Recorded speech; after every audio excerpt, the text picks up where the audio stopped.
Hello, everyone. You maybe know me. I'm Maggie Zarowski. I teach in the English department.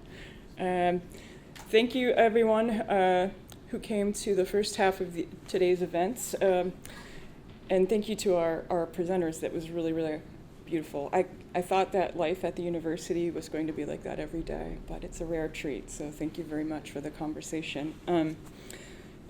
I should warn you now, so I took it upon myself to write introductions, relatively short ones for each of our readers today, but only one of them was written before Tuesday, so we could play a game, see who could guess which one was written.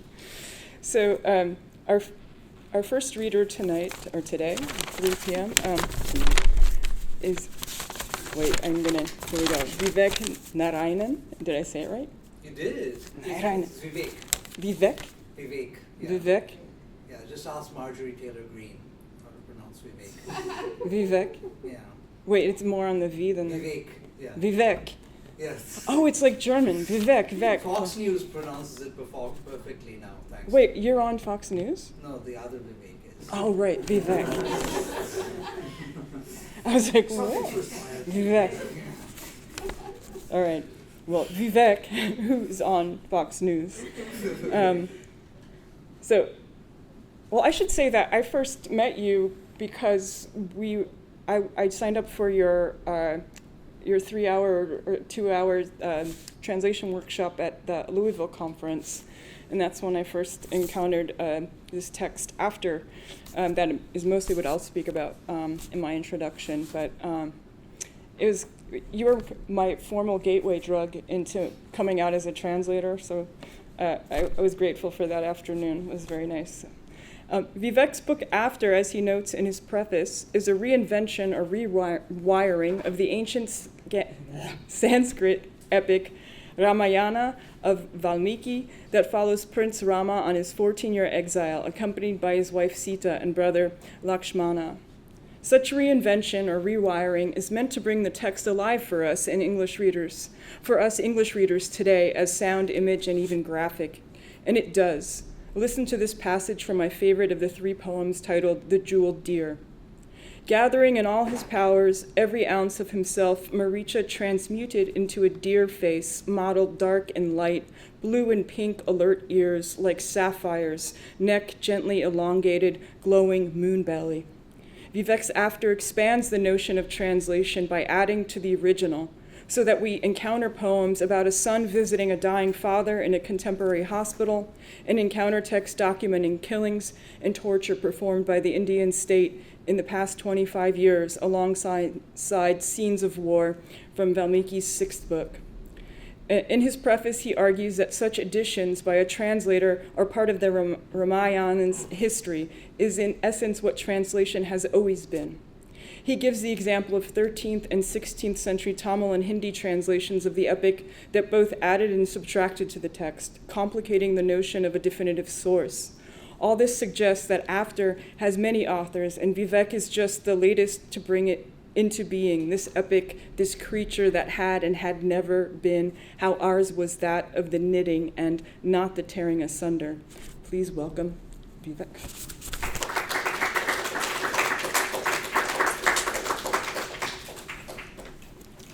Okay, well, I was still in kind of debating about what I should read, whether I should read a more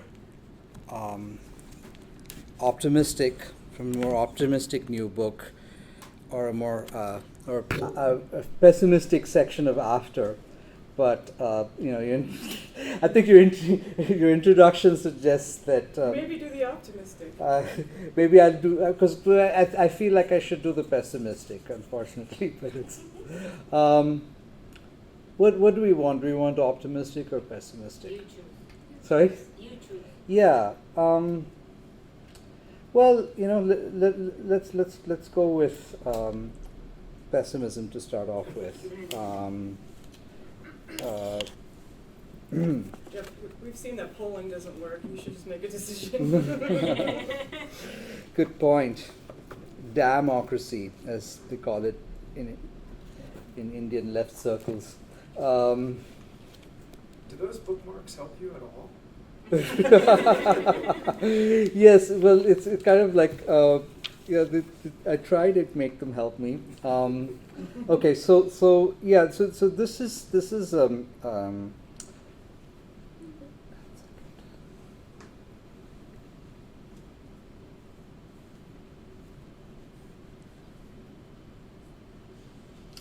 okay, so this is a poem that Maggie made reference to. It's a long poem, and it's called Poem Without Beginning or End. That I'm just going to give you some sections from, which is relevant also because I think that what people don't understand about authoritarian regimes, which is what we have in India today, kind of hollowing out of democracy, making it look like democracy on the outside, but it's hollowed out from it, has kind of, first of all, it has longer roots. It becomes an expression of longer roots in the Indian case, and second of all, it affects the most vulnerable first. So it's easy. So you can't expect that when you shift to fascism, then suddenly everything is going to get terrible, because what happens is that the most vulnerable are those who suffer. So this poem, I'm just going to read the note on it. This poem consists of 3 separate but interwoven strands. The first strand includes scenes of war from Valmiki's 6th book and other classical texts. The second and third strands deal with killings and torture performed by the Indian state, mostly in the past 20 years ago or so. Now, the second strand, what was strange is how this kind of ancient text that I was dealing with finds all its echoes in contemporary India. So the second strand is called Martyrs of Dandakaranya. And Dandakaranya is what's referred to as the forest in Valmiki's text. But that is also what the Maoist resistance, mostly by indigenous people in the central forest belt of India, they call it the Dandakaranya. So the second strand is called Martyrs of Dandakaranya. And it's mainly taken from several issues of a magazine called People's March. That was a kind of a record of obituaries of fallen members. And then the third strand draws primarily on a report published by the Jammu Kashmir Coalition of Civil Society. And it's a documentation of 432 cases of torture in Kashmir from the 1960s to the present. I actually wrote to the lawyers who are involved in producing this report for permission to use this work. And that lawyer who emailed me was actually jailed, about 6 months after I wrote to him, and has been in jail ever since. So it's a little bit close, but I hope you will bear with me, because although it was a difficult poem to do, I found purpose in it. Just a couple of epigrams from this section. The Hindi poet, Kausal mein vaicharon ki kami hai. There's a lack of thought in Kausal. And then from Geoffrey Hill, outside film, the busiest stuntmen are the torturers. And then anonymous Han Music Bureau poem, how can our rotting flesh run away from you? How will our corpses run away from you? And then reflection on the Mahabharata's war reportage by a kind of literary philosopher called Sibaji Bandyopadhyay. A few minutes before the silence fell, a nexus between blindness and insight had been sealed. Prahasta's night roving battalions landed on those luckless simians, exhausted army camp, the northern shore, with spears blinking in the firelight, with javelins tall as humans honed on both sides, with daggers, with triple-headed axes, with metal-helmed red bamboo lances, with iron clubs, with blades needle-pointed broad in the middle with hammers, lattis for beating and breaking, cut-starred discuses, wood-handled poison darts, augmented nails and teeth, silver scimitars, frog-mouthed bindipalas, nooses to tighten on the necks of humans or horses, 100 killers, booby-trapped wheeled pillars, and of course, arrows. They got every single one drowsing there. Sugriva's attractive shoulders snapped in two, Jambavan bludgeoned at the knees and fell, his torso stripped like a tree of branches. So this is how, among troops and allies, your own dark-skinned lord was killed. But that was not what happened. Not in this wing of the stories. Rama, yes, the one elected to win. Yet in the midst of a war, so many others, the people you met, fist bumping in other rooms, hugging in other rooms, lying in other parking lots. The war of the end of time, the war of no time, crumpled like little notes next to the arm, the immense height, fate endlessly branching, and the final entrance, nothing. Nothing to give if the Atman could weep. This is from the Maoist section. I'll put it as 2, because I want to keep these sections separate as well. When reporters asked M's 15-year-old son K, who had just entered first year of intermediate course, what he thought, he said he was deeply disturbed that the very government that killed his father had come out with such a proposal. Also that he had no ill will towards his father, even though the latter had never seen him. Instead, he had great regard for his father and was proud that he had died for the people's cause. Only regret was whether he would at least be able to see his mother, Comrade V, who left him while in the cradle due to her dedication to revolution. The parents of another Comrade V, C and P, said though they were sad to hear of his death, they were also proud to have given birth to such a son who would lay down his life for the people's cause. L, a friend of S from Medak district, and said S's martyrdom was great in the people's struggle. The irony was that only 2 names were announced correctly. Finally began shifting the bodies on 25th night, Panchnama of the corpses done in Yerragondapalam, bodies taken to Guntur more than 72 hours after encounter. On the day of the funeral, they sealed the village from all sides, blocked routes from Pedapalli, Sultanbad, Muttaram, Srirampur, imposed Section 144 on the roads leading to the village, stopped all vehicles, noted their numbers, and sent them back, set up video cameras throughout and in Mangapeta. Thousands still managed to enter the village through various means. Guntur and Prakasham district alone, 400 home guards, then recruited with a salary of 3,000 per month. Another 200 from Adivasis, Dalits and backward castes appointed as special police officers, SPOs, with pay ranging from 1,500 to 2,500 rupees. The comrades who died were taking a bath near a stream. 3 others who were caught at an appointment place on June 15th. In almost all the incidents, the dead bore marks. Half of the martyrs were women. Stone bleached white by breakers. This is 3 from the Kashmir reports. He shouted Allah, which irked his torturers, who asked him to say Ram Ram, or they would shoot him.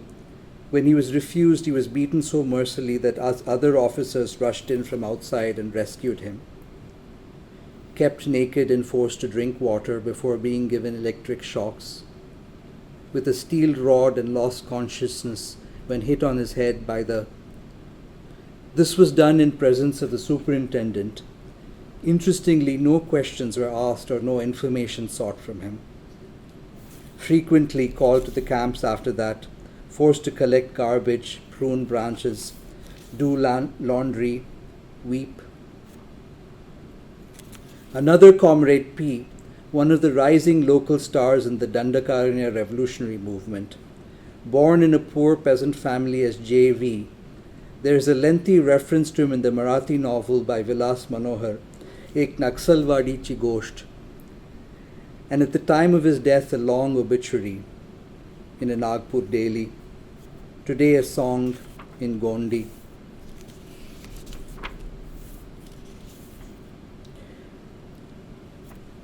According to Muhammad Anwar Ashai, prominent civil society member, there were many interrogation cells operating during the 1960s, which were used as chambers. These included Bagh-e-Mehtab Sub-Jail, Red Interrogation Center, Gupkar Road, Srinagar, White Interrogation Center, Tulsi Bagh, Srinagar, various district-level sub-jails, Hamhama, Joint Interrogation Center, Badami Bagh, headquarters of 15 Corps Indian Army, Islamia College became well known. Forget today, we Kashmiris would often offer tea or lunch to Indian armed forces during crackdowns during the 90s, said Zed, resident of Batumulu. When you see 8 to 10 drunk armed men entering your bedroom and realize their intentions, your whole world becomes dark at that moment. Look again, said the army colonel, in a tone that betrayed suppressed excitement. It was a head, the disembodied face nailed onto a tree. The boys got it as a gift for the brigade.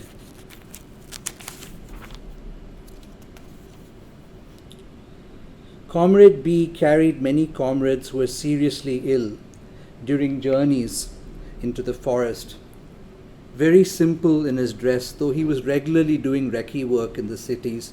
He regularly studied the newspapers, also learned car driving and made enormous efforts to learn Hindi and English, which were necessary for city life and actions.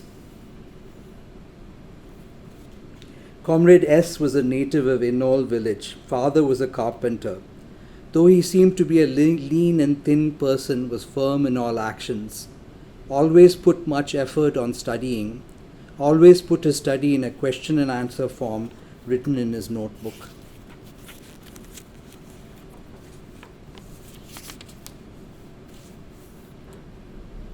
Two rows of tombstones line the martyrs' graveyard in Karimbad.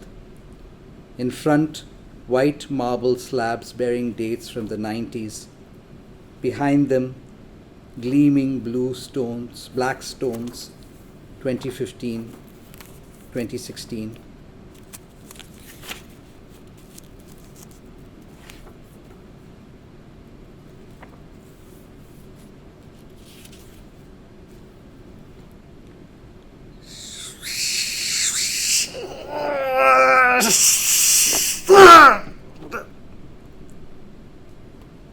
Hard for covers to cross that stream of limbs and organs.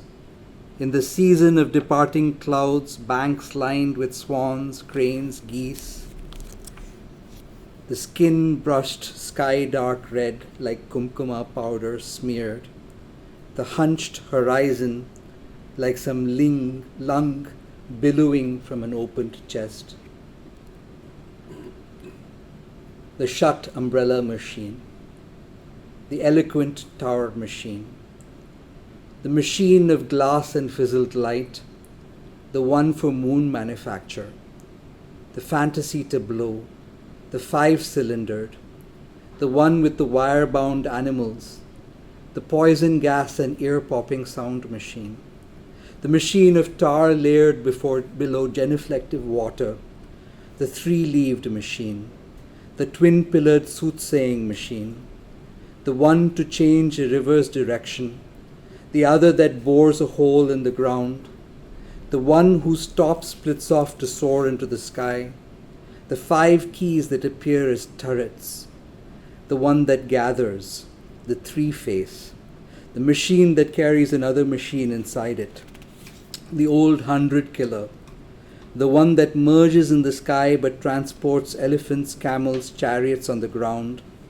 the one made from metal found where stars have been sown, the one to look for objects lost on or under the surface of the sea, the machine of smoke like dew or dew like smoke, the heat attractor, the device that captures not only the appearance but also the intentions of whomever comes near, the one like a bird with beak open, the other like a mridangam with the volume of 63 bangs, another an inverted earthen pot, the one that gallops like a horse when set to work by its key, the machine of the three-beaked crow, square in shape and white in color, that burns trees for their oil, the machine that ferries and releases pigs, the ones that makes timber and the one that makes the hands that haul the timber, the 8-petaled rain-making machine, the light filterer,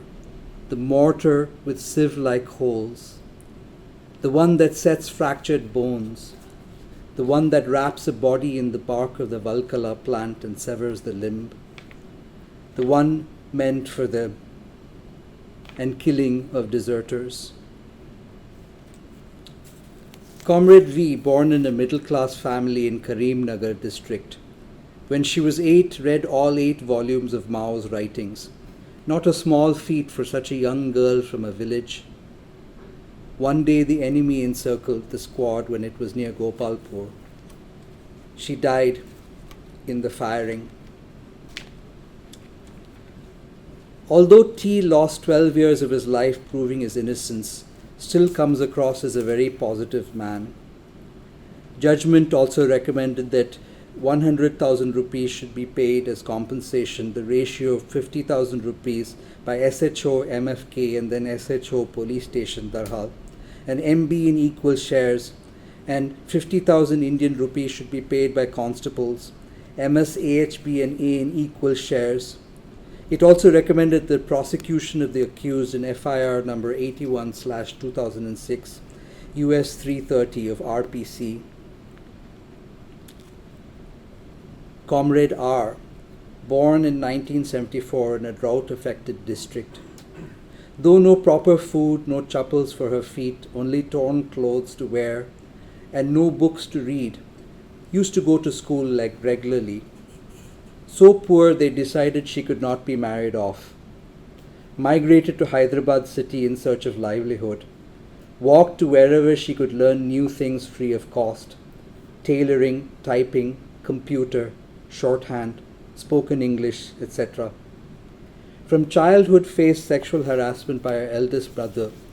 She used to religiously do puja to all gods, praying that her brother should change. Then joined in degree in a college, came into contact with a women's organization called Mahila Chetna, started learning karate. The problem she faced from her mother was solved with this. Karate instructors were sexually harassing their girl students, and so the girls were dropping out. She firmly believed that only women karate coaches should teach girls. Became a coach and taught free of cost. Came from a vegetarian family but changed her eating habits after joining the organization. Never felt sick. Started working as a receptionist in a private nursing home. Sister followed in her footsteps. Parents went to the police. Finally, both the sisters had to announce in the press they were majors. In Bangalore, when the State Federation gave a call against the beauty contest, this was when the Miss World contest came to Bangalore in 1997. That was a key sort of moment of what's known as liberalization in India. Bangalore, when State Federation gave a call against the beauty contest in 1997, the activists got arrested while doing Rasta Rokos. The activists were dragged by their hair and beaten black and blue till they bled.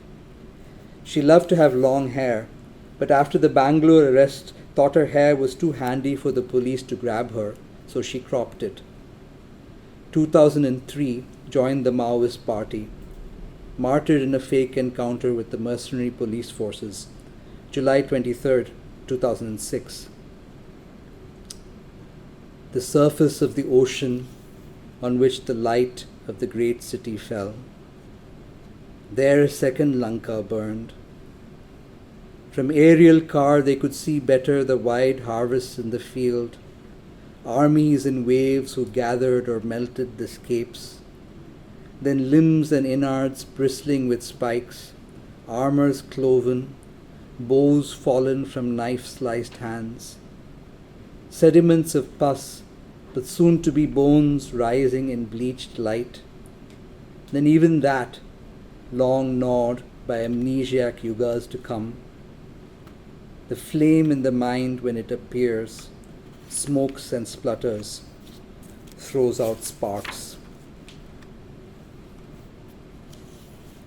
The BSF once tore a portion from his thighs with a sharp knife.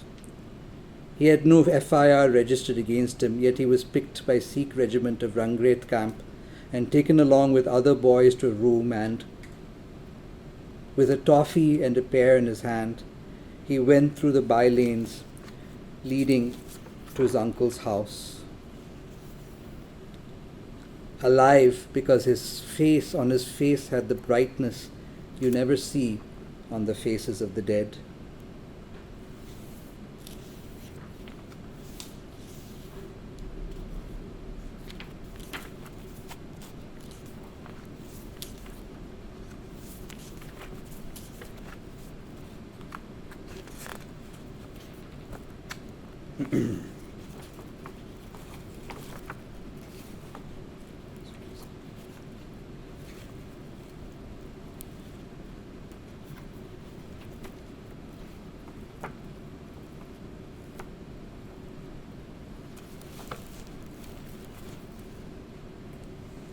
Subjugal, they understood too well this that they had been taken into, moved as if with a desperate, unshakable knowledge in their eyes, and a solemn allegiance to the social worlds that had given birth to them.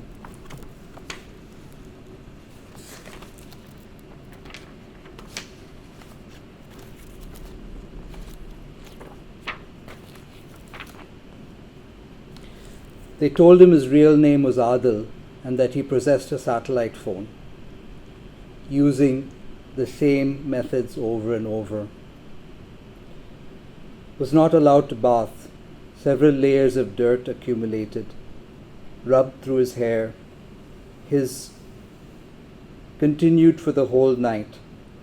At about 2:30, SPAB came to the interrogation room wearing a tracksuit. Stop there.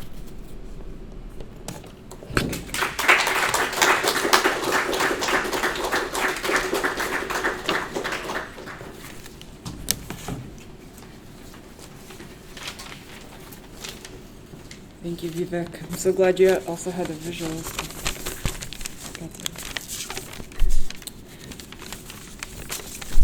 Okay, as a poet, Lao Cesarco Eglin, did I did it right? No, I'll never get it right. Writes both in Spanish and English. She has published 3 collections of her Spanish poetry, 2 of which have been translated and are available in English. Her English poetry appears in 2 of her most recent chapbooks, Between Gone and Leaving Home, from Dancing Girl Press, and Time Tempo, The Idea of Breath, from Press 254. I emphasize Laura's bilingual writing practice because I believe it draws attention to the ontological conditions that inform her poetry overall. The poems again and again interrogate the possibility, show the difficulty of being here, where here can be a place on the map a body, or the present moment oversaturated with past losses and future anxieties. Language exacerbates these difficulties. In one poem, she writes, "I have not learned that language just yet to call myself a native speaker. I haven't lived there all my life. There is still a part. And what is my life but this, here, skin, mine?" I like these lines because they problematize the concept of a native speaker, paradoxically suggesting that one born here might be able to go there and be born somewhere again into another language, find oneself, for example, suddenly a newborn in some no longer foreign English. Here, too, is redefined, not as the land where one was born, but the skin one's breath enters and exits, a body that may revolt, forcing one's spirit to migrate. If language accentuates all these problems, the poems see poetry as a kind of technology that makes lingering possible. Poetry permits one to stay somewhere, to make another whole, another pause, alongside the relentlessness of the so-called world outside. Having had the pleasure of reading Lau's books and getting to know her this past year through our mutual interest in translation, I'll end by saying that at the root of both the text she translates and the text she writes is the faith that in a world so defined by displacement, the poem is where we might finally perhaps feel placed, even if just for a moment. Please welcome Lau.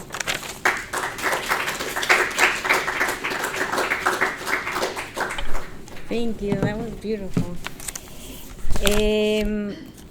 I'm gonna start by reading a book. No, a whole book. So sit tight. A poem from the book Klaus and the Scorpion by the Galician poet Lara do Paso Rival, and it's a book about that describes a world very much like our own, right? Full of violence and pain and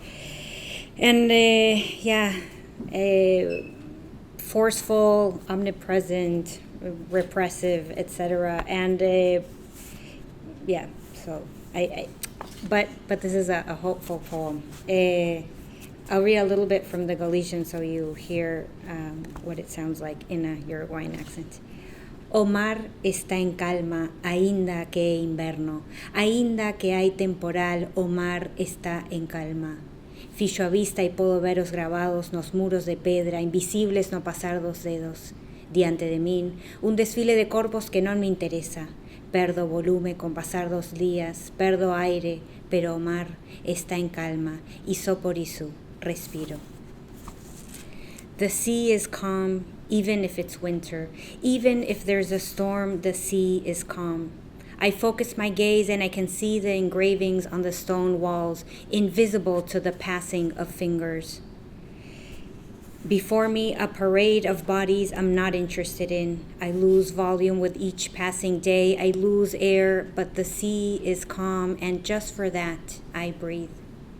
I can be the next one. I can lose it all without betting and let that explain the buzzing in my ears, the frenzied copulation of the insects before dying, the leaks over the bed that cross the house's walls with water. The parade of bodies continues, but I ask them to leave the room without looking them in the eyes. The room is an enormous avenue, so big that it can't belong to this city, to any well-known city. Quedo soa, naquela avenida de terra co peito descoberto, agardo que veñan os cavalos, mandas de cavalos se enferrar a golparme no peito, atravésanme de lado a lado, pero como estou soa, podo chorar. I am alone in that dirt road, with my chest exposed. I wait for the horses to come, herds of unshod horses to hit my chest. They run over me, they run through me, but since I'm alone, I can cry. The horses shout my name and the name of my parents. They threaten to shatter the glass that covers my body, but they know the sea is calm, even if I cry. My womb is shattered into smithereens that I pick up from the floor and put away in disorder. In the space of my womb, I put a dry leaf. with my name written in black ink. With the pieces of my womb, I fill in the cracks on the roof and walls of the house. I protect myself from the rain. I go to the port with the marks from the horses evident even under my clothes. I move the ships aside with my hands, the immense cargo ships, and I cry with joy because despite the storm, despite the winter, the sea is calm. And just for that, I breathe. So, because this poem that I read is about the sea, I'm going to read another poem which is about another sea, and this is the River Plate, the Rio de la Plata, which is actually not a sea, but it's so wide that you can't see from shore to shore, which is Uruguay and Argentina. So both Uruguayans and Argentinians, we call it the sea, and it's a complicated sea. And this is part of the translation. This I wrote in Spanish, but I'm going to read it in English. And this is part of the translation that I was talking about, cultural. So I was born into a right-winged military dictatorship backed by the U.S. And the word disappear for me has a particular connotation. It's the people that were kidnapped, tortured, and disappeared, basically. And some of these disappeared were thrown from the flights of death. So they threw them into this sea, this River Plate. Downpour. The anxiousness of a gray sky balled up in cloud colors, unloading in buckets, recycling the sea, giving in to the urge to let out screams, letting them go naked in hoarse thunder and lightning. The sea keeps licking the sand, molding it more than the wind.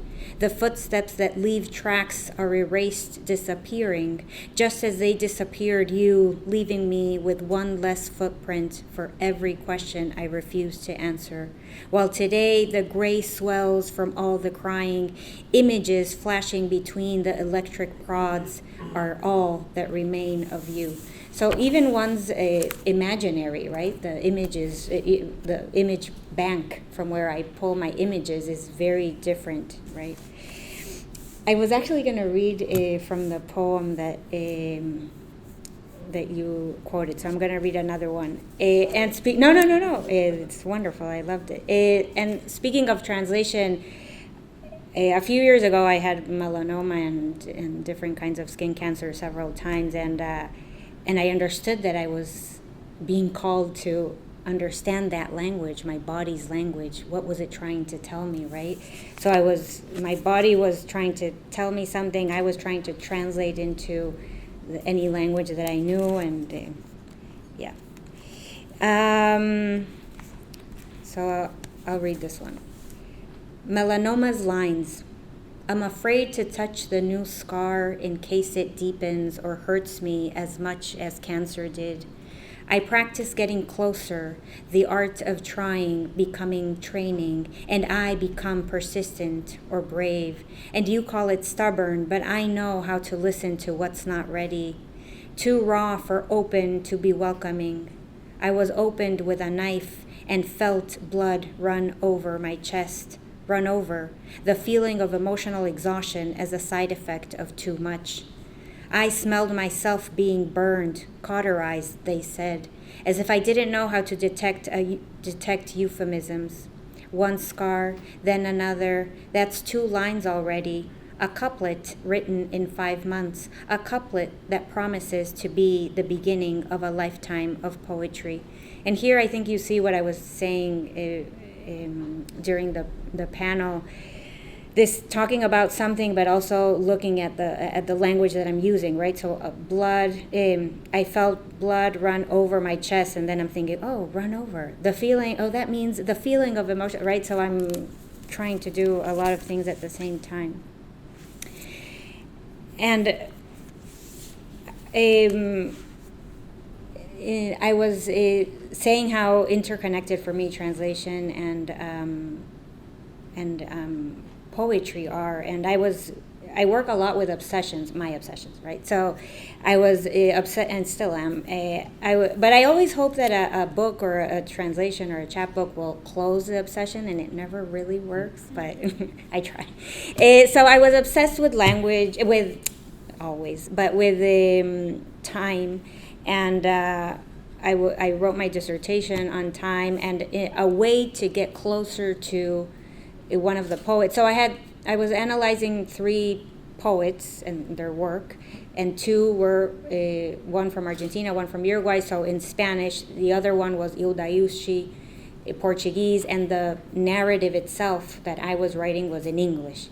So I felt that in order to balance it out, to give the same amount of attention to Hilda Ilshi's work, I decided to translate not the whole thing, but one of her books and of Death Minimal Odes. So it's this notion of time, and time is related to death, right? We, in the Western world, we usually see time as a straight line, and the end of it is death. And here, the whole poetry collection is this speaker having a dialogue with death, flirting with death, and so on. And it's a death in words, nouns in Romance languages are gendered, and death in Portuguese is feminine. So this is a book that is also going against not just the Western world's conception of time, but also heteronormative relationships. So I'll read one and in Portuguese also, so that you'll hear what it sounds like. 7. Perderás de mim todas as horas, porque só me tomarás a uma determinada hora, e talvez venhas num instante de vazio e insipidez. Imagina-te o que perderás. Eu que vivi no vermelho, porque poeta, e caminhei a chama dos caminhos. Atravessei o sol, toquei o muro de dentro, dos amigos, a boca nos sentimentos, e fui tomada, ferida, de mal-assombros, de gozo, morte, imagina-te. A lot of ch. 7. You'll lose from me all the hours, because you'll only take me at a certain hour, and you might come in a moment of emptiness and insipidness. Imagine what you'll lose, I who have lived in red because I'm a poet. I walked the path's flames. I've crossed the sun. I've touched the wall inside, friends. My mouth on feelings, and I've been taken, hurt, in disquiet, in bliss, death. Imagine. So the dissertation wasn't enough to calm down my obsession with time. So I wrote a chapbook where I obsessed with time, and the part of the title, time tempo, like the rhythm, but tempo, spelled the same, tempo, is in Portuguese also, and it means time. So again, the translation is always somehow seeping in my work. And I think that goes back to the last question you asked at the panel. One word at a time, make it a long time. Knowing languages is staying in one word long enough to enjoy its buds, swelling into abundance, and realizing that spring spreads sideways and always tears us a little. Knowing one word is not enough to understand, even if the word is many, even if many means you're referring to something countable. Ditch capitalism. Knowing is so flexible anyway, like what's remembered can change into a dream, into what's happened and maybe forgotten. Sometimes you sleep for 12 hours, and sometimes you sleep 12 hours and are left wondering why you respond to such numbers. Does linger already have what I appreciate in slowness? To add what can multiply or subtract, there is no formula to pin down wisdom but in stopping. Consider the word again to reformulate indifference in variation. And this one is actually called Translations. Somehow, the year that went missing is 2017. No list of wishes, no trace of photos, only the smell of candles on the tip of my fingers. doing everything it can to hold on. But by that year, I no longer had any grandparents or Silvana or my dad. November, December, January, March, hold my dead close to me. They come back and return into alive and living and going on with me, even if 2017 is gone. Melanoma is also gone, but 2017 is still a scar of what's no longer. Calendars will happen no matter what. I was trying to remember when it was that I started, but I think I'm okay. Tendencies. I've been tracking the sunsets in Uruguay, and then I get a few more hours here of knowing that the stars are coming out one by one or in clusters. Approximate moments. That's the closest I can get. There's the continuous tense to try to be there, and almost, like wondering what 647 looks like in someone else's eyes. I imagine myself there or here, but there is no knowing what presence is. And this has to do with what you were saying. So, speaking of which, I was obsessing. My other obsession is like, where is home? I'm a neurotic apparently, but where is home, right? For a person that is always living in between languages, in between cultures, speaking to you in English, then to my family in Spanish, and translating from maybe another language, and so on and so forth. And so where do I find? And I've moved so much also. So where do I find my house, my home, and that's where this chapbook came about. And I think I found an answer, which is language. I'm at home in language. Not a particular one, but in general. A good cry. What's the chemistry in tears? Those that bring me closer to the possibility of a reaction. I swim inside and come up with a word that doesn't drown. A word that will follow me back to the surface with a trace of what has been. I'll be able to read that tale of stars using a periodic table, and I'll figure out the combinations without thinking that time is in any way involved. As I decide what language to keep these tears in, I go through bagua, lágrima, but it becomes clear that any singularity is not enough to hold so much. Plurals bring a reaction, when in English it tears us apart, and I'm left picking up pieces, trying to put them together in a particular way so they shift into different states, meanings that float all around.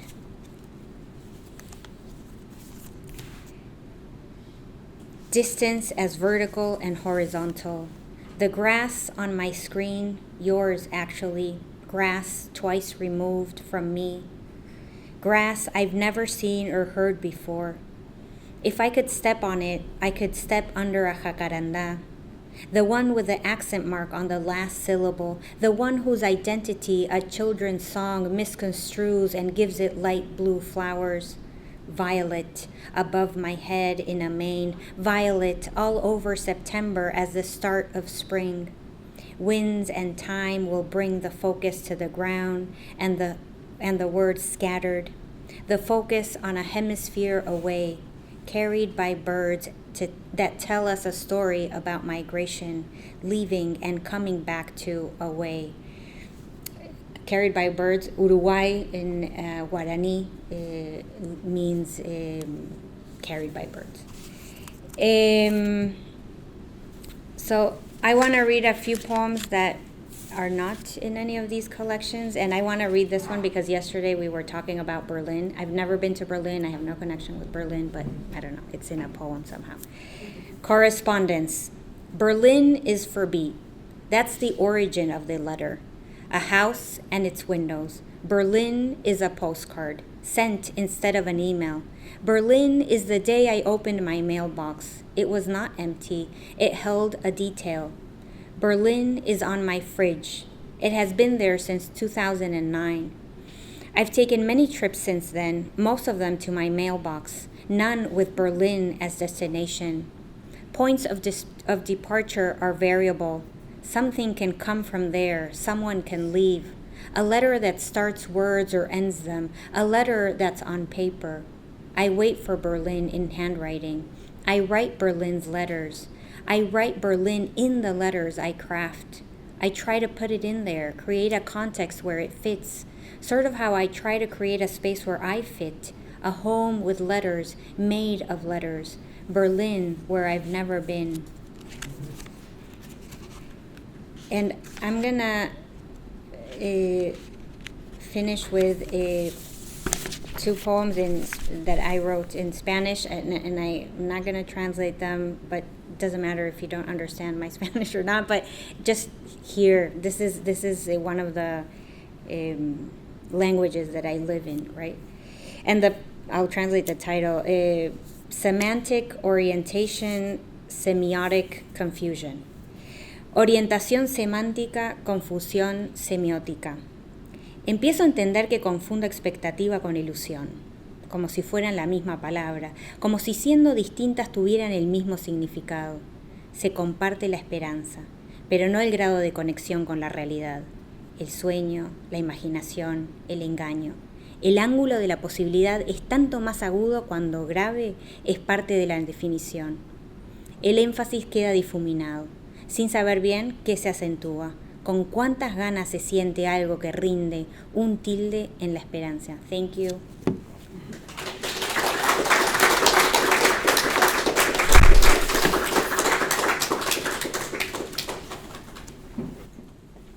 Thank you, Lau. Yesterday, Lau got in a little early, and I got her, and we had a cup of tea at my house, and my dogs greeted us, and she was speaking to me in English the whole time, but to Oliver, my dog, in Spanish.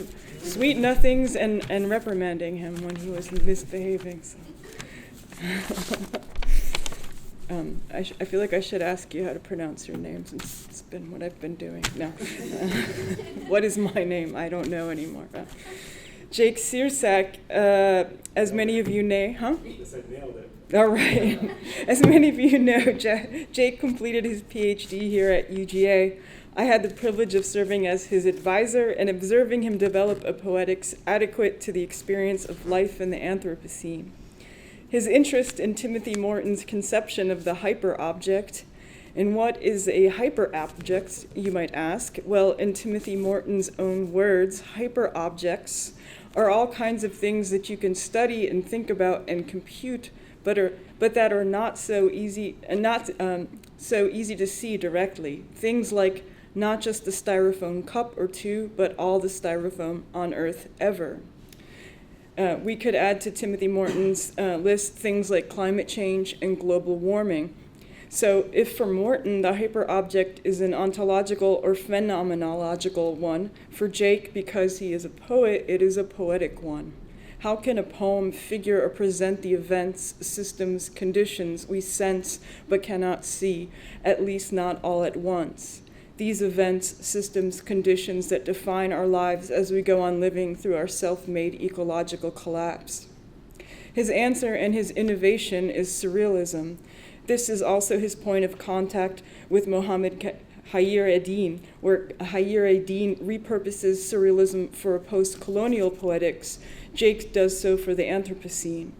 And I'll close with a small example from Mantic Compost. Jake writes, "Dear sky, dear skull, now it's the distance I can't taste is talking me out of my sleep, like the color of lilac through styrofoam.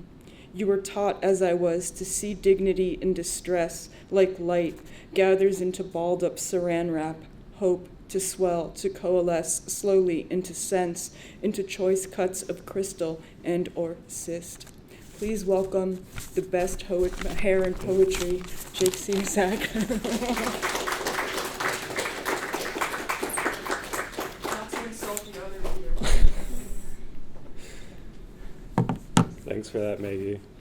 And thanks for everyone being here. And thanks for organizing this event. The panel, the reading has been amazing. I'm not going to read this entire stack of papers if you were thinking about running for the exit. I just had a hard time since Tuesday kind of picking what I wanted to read. But I want to read in two parts. So the first part will be a couple translations from Tahar Ben Jaloun and Muhammad Hayreddin. The first one being from Tahar Ben Jaloun, his first book he ever published in 1972 called Sun Scars. And interesting backstory to this book is that in 1965 there were uprisings all throughout Morocco, and even though he was only peripherally involved in these demonstrations, he was still targeted by the government, and along with anyone else who was involved with these demonstrations, put into internment camps where they suffered mental, physical torture and humiliation. He eventually escaped and sought refuge in France, where he still currently lives. But this book, at least a large part of it, was written while he was incarcerated. He discovered poetry while he was incarcerated, and that is part and parcel to what made him be a poet. And it was, of course, impossible to just sit down leisurely and write these poems, but he found little moments in time where he could write these on any scrap he could find: toilet paper, prescription forms. Usually he would write in the latrine because that was the only time he could find time. So he very hastily kind of wrote these poems down and then later kind of made final versions of them. So that's the backstory to this. The first poem is from that collection, and it's untitled. I have seen dawn drained of fire as morning slips into the see-throughness of desire. The sands no one dreamt of become intertwined with the mixed-up ways of saying it, to say it all, while the whole remains one incendiary theft.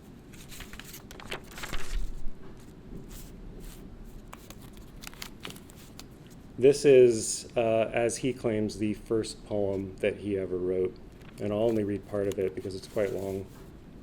It's called Dawn of the Tombstones. Hope is, without a doubt, no coffee one winds down a long summer evening with, no nod of the head in history's direction, no palace just over the horizon, seemingly within reach. It's more than just a spine-tingling idea, hope. You can't even talk about hope. You don't know what that is. It's yours, all yours, that situated between misery and the marvelous city, that situated between glowing pride and dissolving light city. It's yours, all yours, that crystalline and prismatic city, that plastic and vandal and whore-filled city, that bending over backwards for Yanks on a bender abroad city, that city of shantytowns and slums and freewheeling joy. It's yours, all yours, the absent-mindedness, the tranquility, the sweet obliviousness, it's yours. The ivory of the sky and every silver-lined star, it's yours, all yours. Every morning gone by without change, every day running into the next, and every worthless step. You're aware, well aware, that your moment in time has woven its way into your days, and within your skull dwells a decomposing corpse. You carry within you the contagious disease of horizontal unfeeling. You live in a fishbowl with invisible walls. Like a wad of gum, you stick to your skin, you stick to your blood. And when you fall asleep slack-jawed. You are opaque in your gilded mediocrity, learning to love the rotten odor that wells from within. Like a plant, exactly like a plant, you vegetate, inconsequentially useless, you wilt. Incessantly you wilt, you run away, you cut yourself off from the world, you turn your back on others, you hide behind a series of prismatic untruths because you know that the slightest glimpse of you is wretched, dull, and wretched. When one of your comrades attempts to shake some sense into you, you lose yourself in bittersweet confusion. The moment passes through you in all your transparency, in all your absence. you are absent? When will you join the fray? When will you realize that suffering is collective, that under the Mediterranean sun of the Ministry of Tourism, there are battle lines to be drawn? I have been living a life of jealousy in the middle of my animal torpor, incapable of truth until the day my neighborhood went up in flames, tombstones serving as bullets, and telephone poles as barricades, its blood and veins, its madness and hate. No longer could I bury my roots underground, dust them over in everyday obliviousness to all those who lock eyes, who make their way through me, those who hate me in silence and hold me in contempt. How to get out and into the streets, how to navigate from one day to the next. Only this morning a man went missing. I'm told that poetry is powerless. The words cocoon into one blood-soaked burial shroud. Language coagulates into raised fists. And the man, that man I mentioned, no longer comes around, a body dissolving in a vat of sulfuric acid, a body steeping in quicklime. What possible words could the winds whisper to erosion? What possible words could a sword whisper to slashed throats when it will be necessary to remember this man that went missing in broad daylight?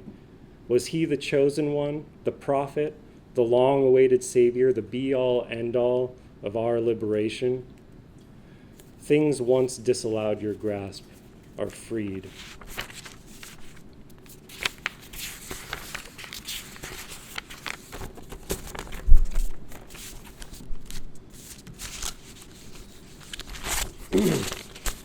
This next poem, because I've been translating Muhammad Hayreddin so long, I couldn't leave him out of this, so I decided to throw in at least one poem. This poem is called The Liar's Tongue. And Muhammad Hayreddin was a contemporary of Tahir Ben Jaloun. They worked together on the same kind of radical periodical that was very prevalent in Morocco in the 60s until it was banned in 1972. So Muhammad Hayreddin was involved in the same kind of demonstrations. He actually left earlier than Tahir Ben Jaloun from Morocco and sought refuge in France as well. And luckily he avoided the internment camps. The Liar's Tongue.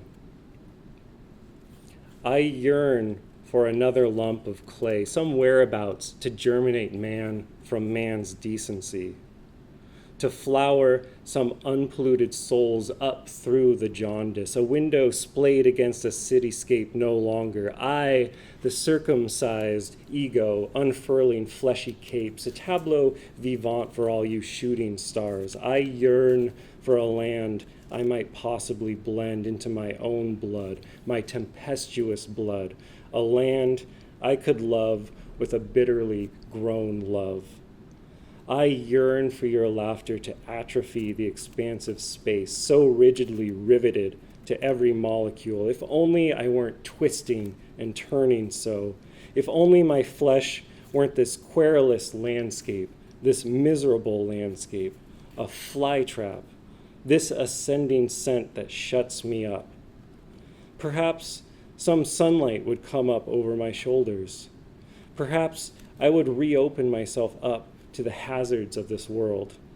Perhaps you would even say to yourself, this man, we have trampled this land, while at the quiescently pale crossroads, an old liar's tongue mows straight through your temples.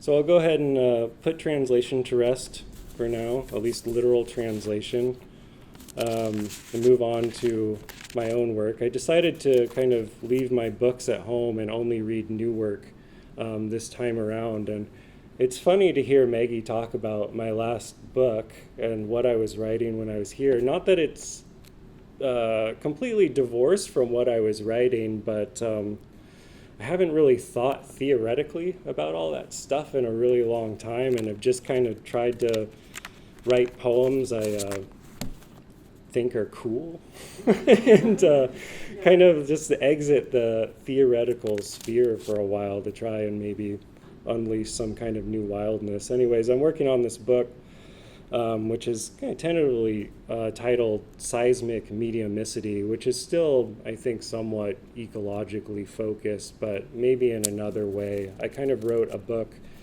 about art and my place in that as a consciousness and, someone acting along a lineage. And then I wrote a book about kind of being involved with an ecological ecosystem to some degree. And so I guess, if anything, these new poems are trying to be some kind of combination of that, but they're still trying to figure their way out. So I just wanted to mention that because this one centers on Van Gogh. It's from a series on Van Gogh. I'm only going to read one poem from it. It's titled Dear Van Gogh. And when I say it's about Van Gogh, it's not really. It involves him to some degree.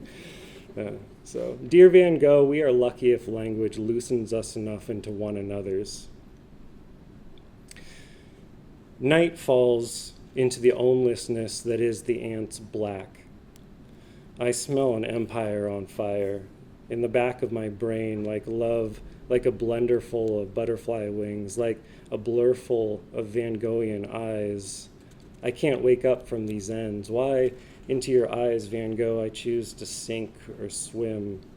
Van Gogh, were my own not spinning so drunkenly in the solo of open space, you would say how they fall back so effortlessly, foreverlessly into their orbits. After all, space has no consciousness, only inquiry.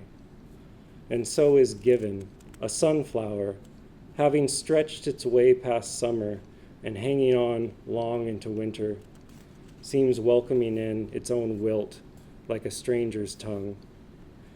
Its humid faint licking the lips of our meat-bound outscreams, and we are lucky if language loosens us enough into one another's, wilt with my I love you. Who among us can't help but let fall these days into someone else's world?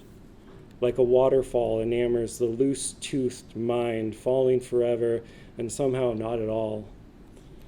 An enameled hanger-on, you see, absent-mindedly you see, like a landscape, Van Gogh.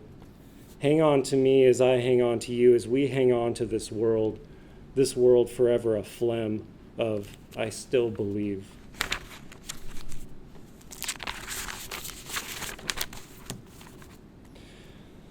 So this is a series from that same imaginary book, and this was originally had the really bad title On Trees. It's not really about trees, but it involves trees here and there, and I was writing around trees. They just seem to kind of start involving themselves in one way or another in these poems. So I'll eventually figure out a better title for the series, hopefully. But for now, From Seismic Mediumicity will work. I read Marx aloud to carnivorous trees as earth teethes in stereo, a smile twisting my face off my face. Lift off. The vertigo of angels has me like a half-scratched lottery ticket. When what we want most in this world is out of it, to be or not to be is out of the question. May as well wrench out the unthinkable and demand the impossible. A summer delicata squash melts into soil, becoming that comma, that curve, into the unsweetening. And isn't this your life? Isn't this all our lives? Seismically quizzical as a nervous system. Every evening, helicopters from Lewis McChord Military Base perform flyovers in the skies above my home. The foundation trembling like the bones of developing nations, developing worldwide.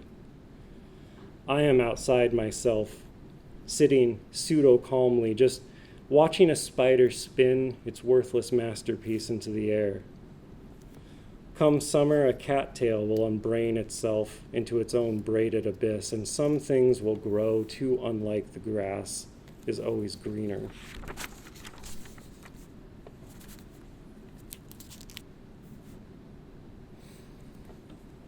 Two, wingless, I've heard it said, is a whereabouts too. Of these quotes I come alive between, like a dragon fruit over-romanticizing its own meat. Explain again how hope is not the act of looking upward into a downward spiral, and I'll show you a dream called the Fall of America. The cyclorama of America is exactly this. A stun bolt passing through a calf's brain like a pinball machine shines the dawn. Exactly this. My heart twists like the rose it won't inside me. Exactly this. Why aren't I an incisor within these enclosing teeth? And the crows deadbolt themselves to pines like an inverse net of stars. The stars reverse into blackerness.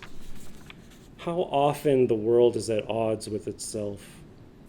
Nature is nowhere, is an absent-minded landscape, and I, the skull of a merman in a desert, a howling faint, cycloning into how will I live within?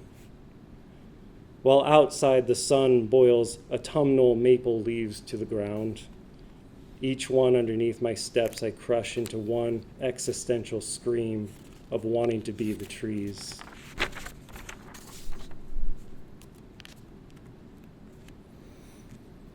Three, in awe, on no extraordinary day at Squaxin Park, Kel says something like, "Isn't it cool how a young sapling can rip up and through the perforated steel pole of a stop sign just like that? Just like, fuck your borders. Just, if utopia is always and forever a ... I'll see you in unpunctuatia." So much of what the future is never minds like I do into office walls. Just luminesces with the vast fluoresce and becomes no future at all. Gargling like rain drenched, sprouting from a gargoyle's spout on grindstone and granite. Sometimes I just want that too. From industrial bonsai to cerebral warp, a city says, though I recede into a seedling of thought, what quiet could grow here is not the point, but our point of departure. Quote, they say Courbet could give in his nudes all the character of Paris, claimed the painter Chaim Soutine. Quote, I want to show all that is Paris in the carcass of an ox. Said Proudhon, famously of space, property is theft, but never pulled back enough nothing of the world enough to own whether theft is the belief that property is. Sometimes a feeling comes upon me like never-ending fields of dahlias, never-ending fields of dahlias, never-ending fields of dahlias. Old Reaver, I see you scribbling your scythe nevertheless. Nothing sighs like an eye, a river, a moon, our dreams. Those veins all for one and one for all regardless. Having loitered too long in Coney Island, we have failed to proceed into the May Day parade of the mind. It's a worry worthy it's a Ouija shape. Each and every star twirling light into the ownlessness that is and becomes why. Every tree is a spit fuck you from the earth. Thanks for listening, guys.